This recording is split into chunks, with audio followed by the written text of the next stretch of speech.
100% transition of 2021 KCPE candidates into secondary schools is on. Education Cabinet Secretary Professor George Magoha, while launching Form 1 selection results at KICD, announced that all learners who serve their 2021 KCPE exams will be admitted into Form 1 come the 3rd of May 2022. And as Grace Wangoi now reports, over 30,000 learners will be admitted into national schools, with about more than 800 students from informal settlements among those selected to join national and extra county schools. The wait for Form 1 selection is finally over after Education Cabinet Secretary Professor George Magoha announced that 2021 KCPE candidates can now identify the schools they have been selected to go by texting their index number to 22263. Over 1.2 million 2021 KCPE candidates who received their results about 2 weeks ago have been placed in 9,200 public schools. Of these, 38,797 candidates have been selected to join national schools. 14,960 others have been placed in extra county schools, while 258,456 will be enrolled in county schools. Another 726,311 students will be enrolled in sub-county schools, while 2,045 have been placed in special needs schools. Being the fifth cohort of 100% transition to secondary schools, Magoha called upon head teachers to ensure no learners are dismissed during Form 1 admission come 3rd May 2022 due to lack of school fees. He issued a stern warning to school heads planning on sending learners home. The idea here is to admit the Kenyan child into a Kenyan public school where free secondary education is free.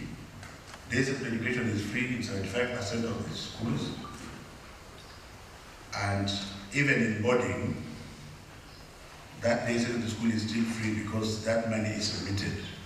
So what the child is going to pay for is money for feeding and a few other things. So don't stop the child from going to the school. If you do, I am still the head of this ministry until His Excellency the President decides otherwise. I will come for you. Doesn't matter who you are.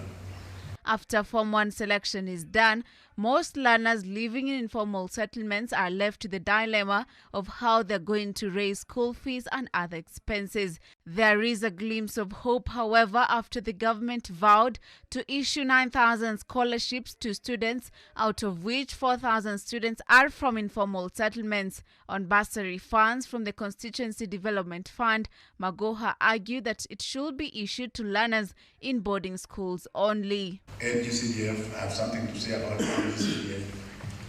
KCDF should be a little bit more regimental in the manner that they give the scholarships. Don't give scholarships to children with over 400 marks and their fathers are the Magohas of this world. You have really just wasted the money. Look for where there is greatest need. So it's not good enough to say, oh, I'm giving 10,000 scholarships to children who got 400 on account.